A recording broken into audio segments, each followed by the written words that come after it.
You ever served in an infantry unit, son? No, sir. Ever served in a forward area? No, sir. Ever put your life in another man's hands? Asked him to put his life in yours? No, sir. We follow orders, son. We follow orders or people die. It's that simple. Are we clear? Yes, sir. Are we clear? Crystal. Colonel, I have just one more question before I call Airman O'Malley and Airman Rodriguez. If you gave an order that Santiago wasn't to be touched, and your orders are always followed, then why would Santiago be in danger? Why would it be necessary to transfer him off the base?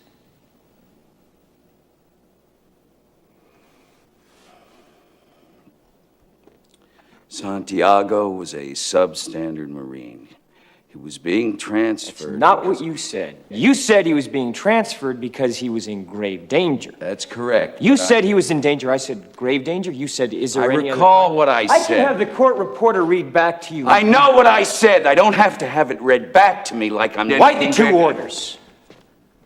Colonel? Sometimes men take matters into their own hands. No, sir. You made it clear just a moment ago that your men never take matters in their own hands. Your men follow orders or people die. So Santiago shouldn't have been in any danger at all, should he have, Colonel? You snotty little... Your Honor, I'd like to ask for a recess. I'd like an answer to the question, Judge. The court will wait for an answer.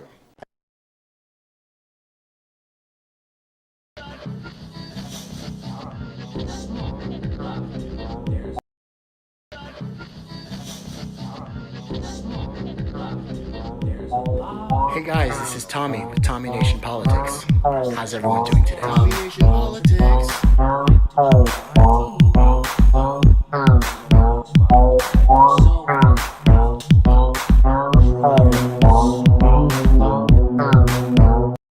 And schemers with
To Rising, we have a great show planned today. Jennifer Holdsworth Karp and Philip Wegman weigh in on the Supreme Court's decision to hear a direct challenge to Roe v. Wade in Mississippi come December. Plus, reporter Josh Tazita discusses the gig delivery bikers in New York City intent on improving their own working conditions. And The Hill's Julia Manchester has been on the pulse of the Virginia governor's race and will get us up to speed on the election being viewed by many as a bellwether in the Commonwealth ahead of midterms. But first, Tulsi Gabbard announced she has been on active duty tour and deployment to Africa as a civil affairs officer supporting a special forces mission to go after al-Qaeda-affiliated jihadists. Gabbard, who's long been a supporter of bringing American troops home from Afghanistan, made an appearance on Fox News with Tucker Carlson, where Carlson asked her what kind of system allows the military to lie about the loss of human life.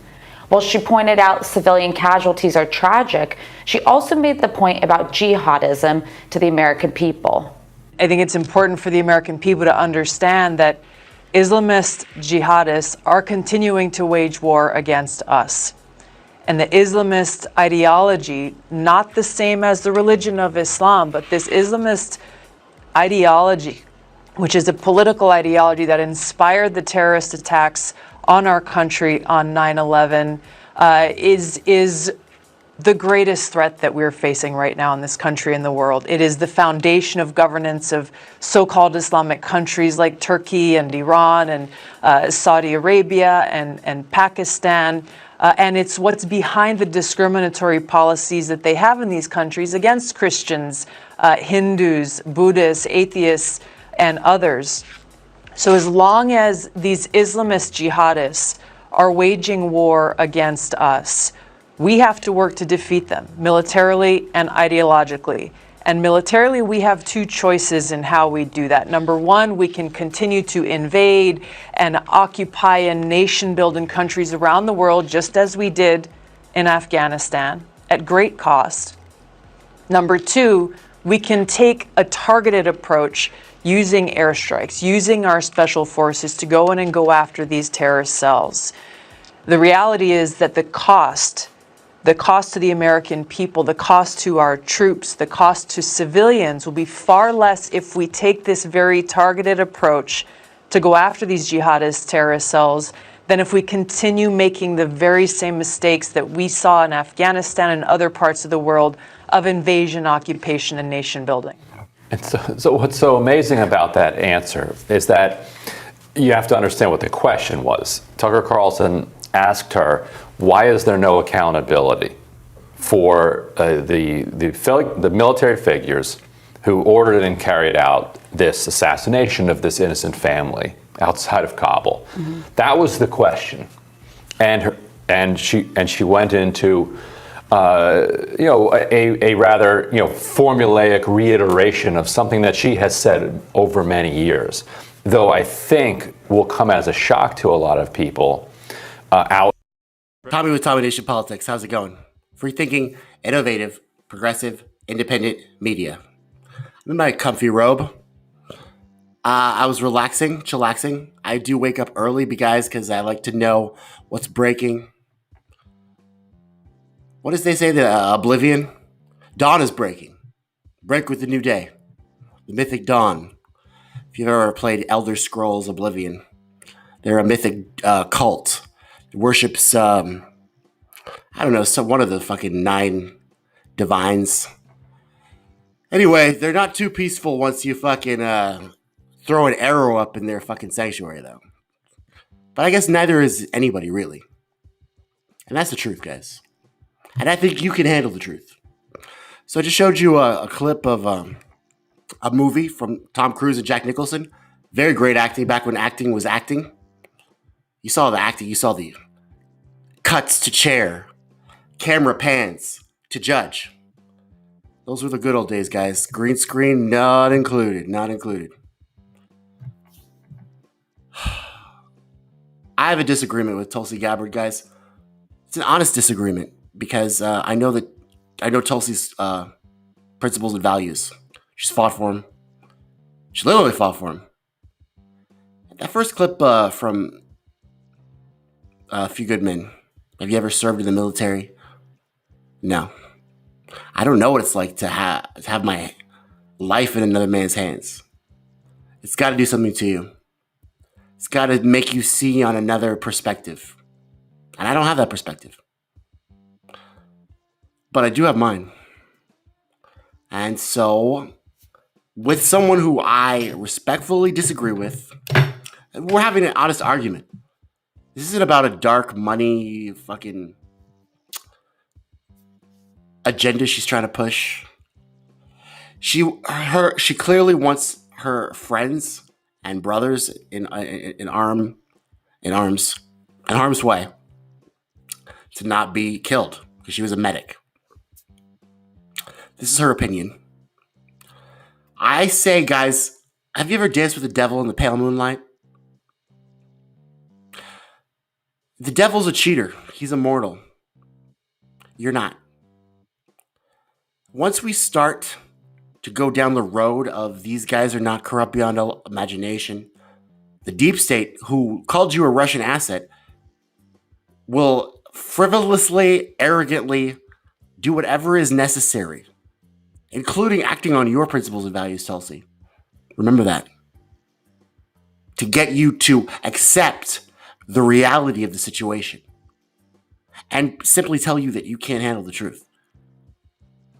But remember this, Tulsi. Remember this. Remember what you want. You want us to stop the wars. I know you still do.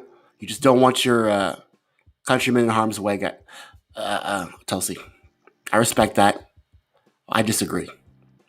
And I wanted to let you guys know on Tommy Nation Politics that we're free-thinking, innovative, independent, open-minded media. I hail Tulsi Gabbard a lot. I think she's a great person. She fights for her principles and values. It's admirable. I still think she's admirable, but I disagree with her. I'm letting you guys know that because come this midterms, come this next election, and the election after that, the election after that, the election after that, I want you guys to know where I stand. And that is not with the Democrats and Republicans. It's not with any person worshiping false gods or human beings. It's with life, liberty, the pursuit of happiness. So I'm going to attempt to convince Tulsi Gabbard that she should not engage or enable these warmongering, sociopath, narcissist, megalomaniac politicians, no matter what they throw over your, over in your distance to make it look enticing. But in reality, Tulsi, we know what's going to happen. In reality, we know they don't care about us, Tulsi. In reality, we know that they could smear us at any moment for anything. Anytime you step out of line from the conventional wisdom of the social norms, you are now a Russian asset, Kremlin puppet, Assad apologist. We know this, Tulsi. So I know that your goal is to protect, and that's admirable, but I disagree that we can, I think the slippery slope argument goes hand in hand with anything these guys say. Anything. So, Tulsi, I present to you my case. Present Exhibit A. And I'm not just unhappy with the cowboys who were running down.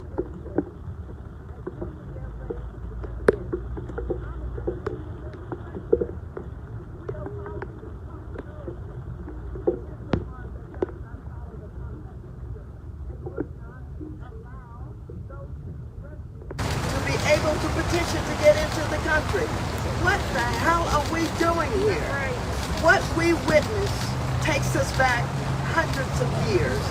What we witnessed was worse than what we witnessed in slavery.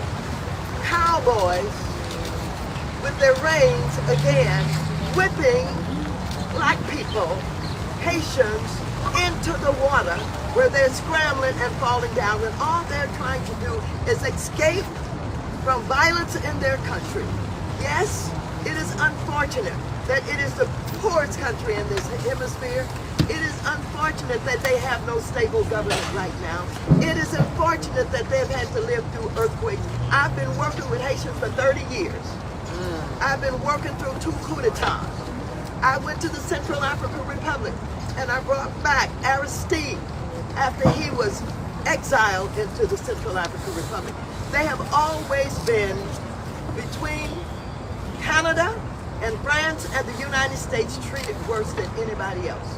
And so, yes, we are here and we're organized and we're saying to the president and everybody else, you gotta stop this madness.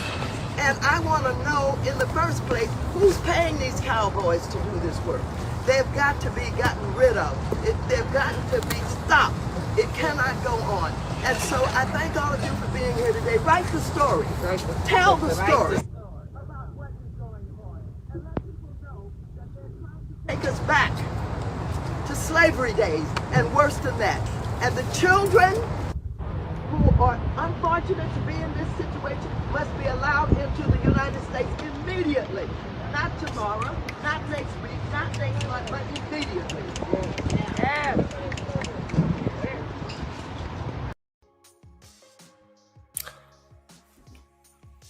Maxine Waters, not politicizing, but speaking truth on something. If there's anything that black people understand about this country, it's the whip. Bad optics, Biden. Even the most fervently, sycophantly, followerly, bandwagonly black people that voted for you in South Carolina and North Carolina, down the Mason-Dixie line, even them, they understand the whip. They understand the whip. You talk about bad optics, guys. This Biden administration is immoral to high heaven, bro. The Trump administration was immoral to high heaven. Just in case anybody wants to do whataboutism on me. This man is so dementia-riddled he can't even control the optics of his administration. And his press secretary is, let's just say she's out of her depth. This isn't even something that Kelly McEnany could cover up. The outright humanity crisis going on in the border. The outrageous inflation. The bending to the will of your donors and the Senate parliamentarian who could be fired at any moment. And you're the president of the United States. Like, literally, I gave you props for Afghanistan, bro. But even you did that badly. I mean, literally, sometimes I wake up in the morning wondering if I can find a reason to give you some credit. Because you are a sad, sad president, Joe Biden. And that's my final, that's the memo.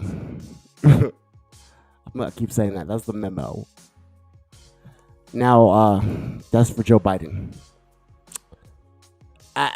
So the news media is not going to tell you the truth. They're not going to tell you that this is a horrible, not only is it horrible optics, but how dare you ever use a whip on a person of color in this country ever again? How could you not know that was wrong? Joe, you're not, I know you're not in charge, bro. But let me just tell you guys, the fact, she's right. Maxine Waters is right. I mean, forget the optics of them whipping Haitians. If I were, as a black person, to see a whip ever again on an American television set is an affront to my entire fervor of my being.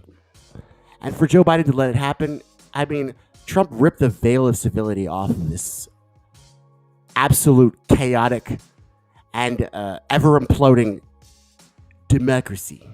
It's an oligarchy. And now we see the hamster spinning on the wheels, and his name is Joe. We see the whips. We see the overflow facilities.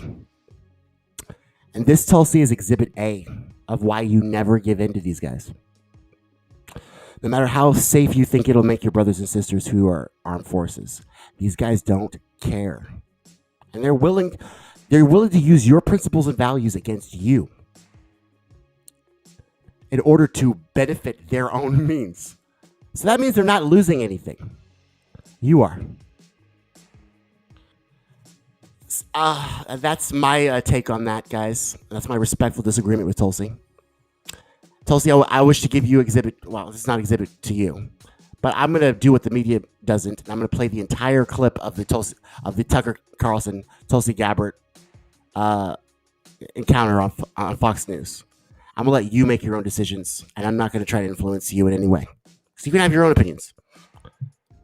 I'm going to try to present the full case, guys. I'm trying to be a defense lawyer, and I'm trying to be a prosecutor. Because that's what a free thinker should be. We should weigh out the pros and cons and use empirical data.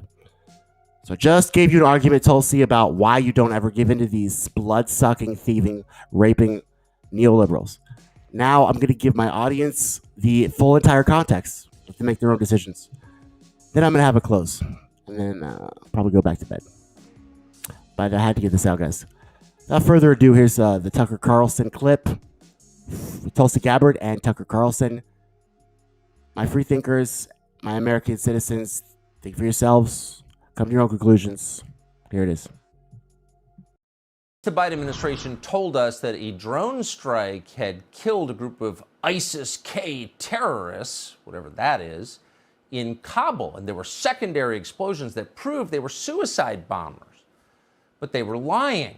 Forced by the New York Times to admit it, they've now conceded they killed a number of innocent people, including children. Here's the interesting part. Mistakes happen.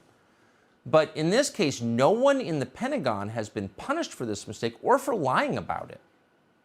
We thought it'd be interesting to see what Tulsi Gabbard thinks about this. She's a former member of Congress from Hawaii. She served in Iraq as a member of the Hawaii Army National Guard. She's still serving the country in the military. She joins us tonight. Congresswoman, thanks so much for coming on. So you get to lie. I mean, this will not shock you because you've seen it so much, but you get to lie about the loss of human life. You get caught and nothing happens to you? What kind of system is that? I mean, this kind of accountability is critical. I want to point out first that anytime there are civilian casualties in war, it is tragic and terrible. Yeah. War is a terrible thing. And I think it's important for the American people to understand that Islamist jihadists are continuing to wage war against us. And the Islamist ideology, not the same as the religion of Islam, but this Islamist ideology, which is a political ideology that inspired the terrorist attacks on our country on 9/11, is the greatest threat that we're facing right now in this country and the world. It is the foundation of governance of so-called Islamic countries like Turkey and Iran and Saudi Arabia and Pakistan. And it's what's behind the discriminatory policies that they have in these countries against Christians, Hindus, Buddhists, atheists, and others.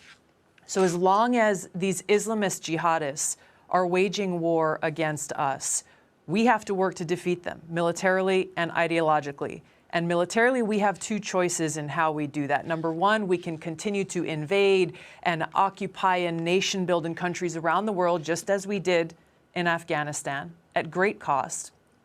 Number two, we can take a targeted approach using airstrikes, using our special forces to go in and go after these terrorist cells. The reality is that the cost to the American people, the cost to our troops, the cost to civilians will be far less if we take this very targeted approach to go after these jihadist terrorist cells than if we continue making the very same mistakes that we saw in Afghanistan and other parts of the world of invasion, occupation, and nation building. So in order to do that or to affect any successful military strategy, you have to have competent people running things. And doesn't competence require honesty and accountability? And that's what I see missing here. It's like you're not allowed to lie to the public, which employs you, are you? The American people deserve honesty. They deserve leaders who lead with integrity and not those who shy away from their own responsibilities to the American people or look for a lower-ranking fall guy to take the hit. The American people deserve strong leadership that looks out for their best interests and the best interests of our country. When was the last time a general officer or someone, Pentagon-level commander in the U.S. military was punished for a mistake, or is it's always the corporals, the lieutenants, the captains? That's a really good question, Tucker, and I can tell you from having just come off of active duty, having just come back from a deployment to Africa, there's a common frustration amongst service members when it is someone of a lower rank who takes the hit for decisions and policies that were made far above their level. It's so dishonorable. That whole way of governing anything, not just the military. It's not leadership. No, it's not leadership at all. Cowardice. Tulsi Gabbard, welcome back. Thanks so much. Thanks. Hey, Sean Hannity here. Hey, click here to subscribe.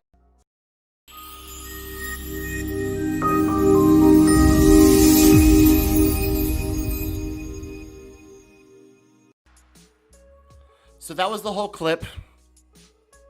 Good things and things I disagree on. Tucker Carlson. He doesn't believe in punching up. Or punching down. Tucker, are you a leftist, bro? I think you might be a leftist, Tucker. Tucker Carlson doesn't believe in punching down. I like Tucker Carlson more than Joe Biden every day. What the fuck is this world coming to?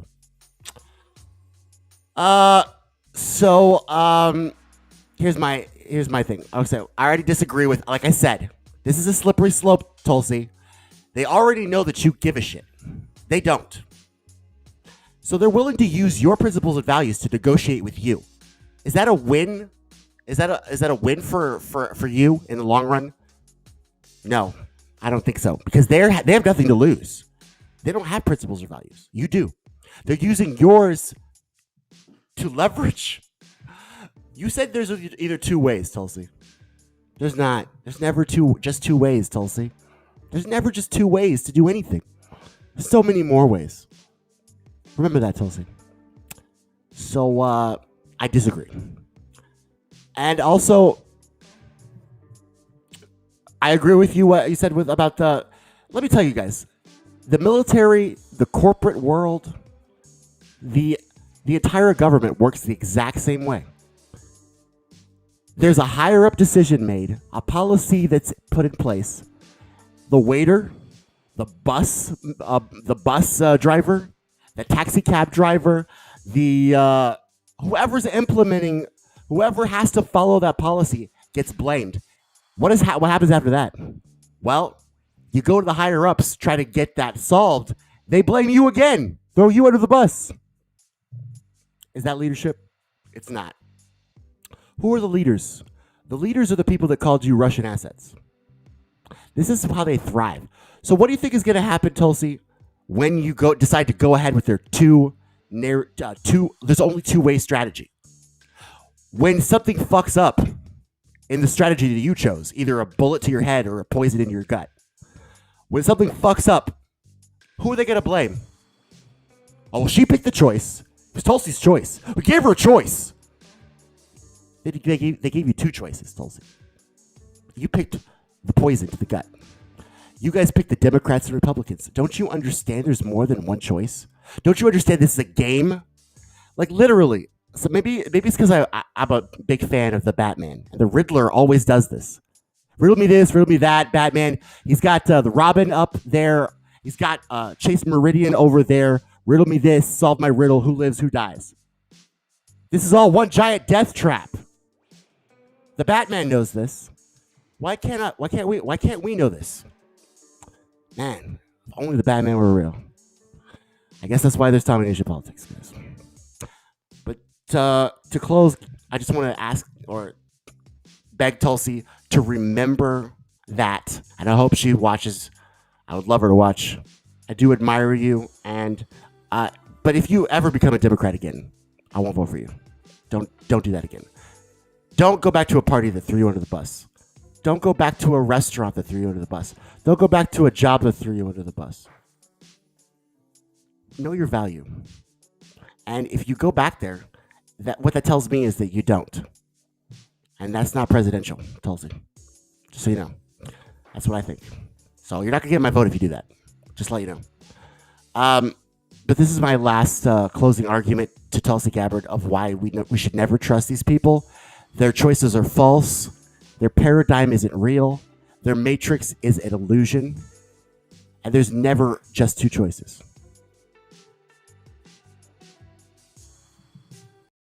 Senator Johnson, you're recognized for your questions. Director Ray, have you read the Michael Sussman indictment?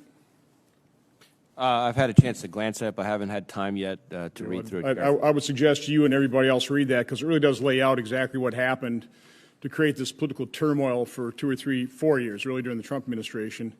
It lays out how the Hillary Clinton campaign paid for, through Michael Sussman, completely false allegations that Trump was cooperating with Alpha Bank.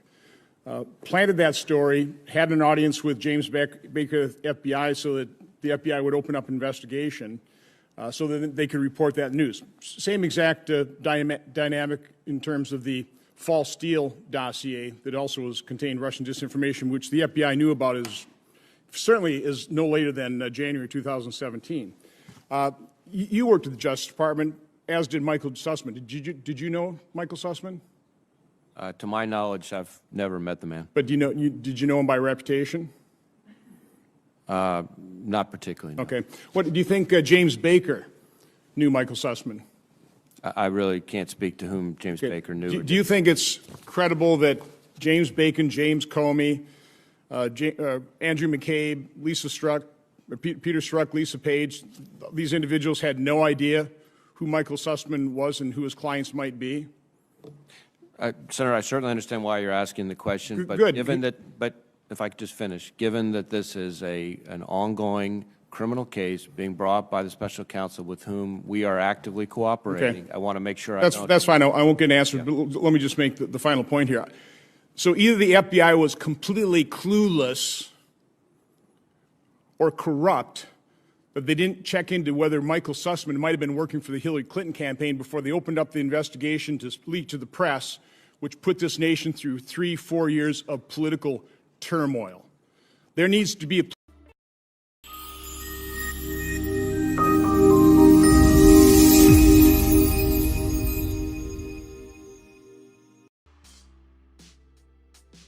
I'm just going to say two more things. One, Secretary Blinken is the worst liar in the world. He looks like a rabbit that's about to get run over by a Ford F-150.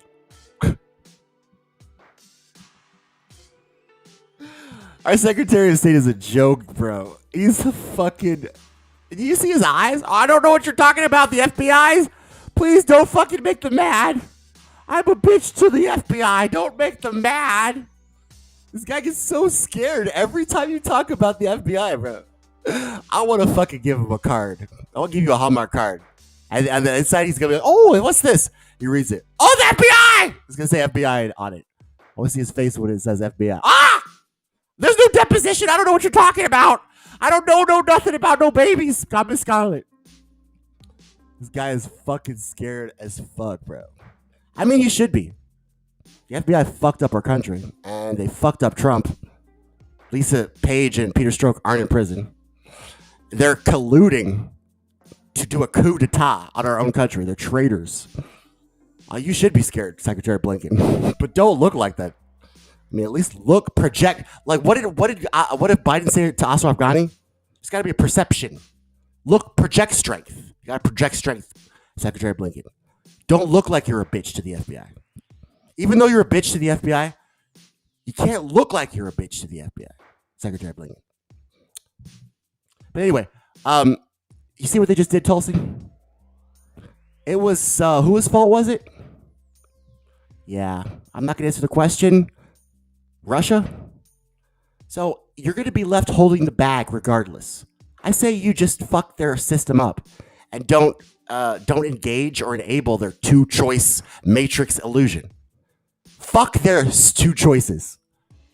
Anytime someone gives you two choices, guys, don't y'all know you have more than two choices? This game is old to me. I know you love your brothers and sisters in uniform, but don't ever fall into their traps. The Batman told me to tell you, Tulsi Gabbard. It's a giant death trap. Don't fall for it. Be free-thinking, innovative, and totally open-minded.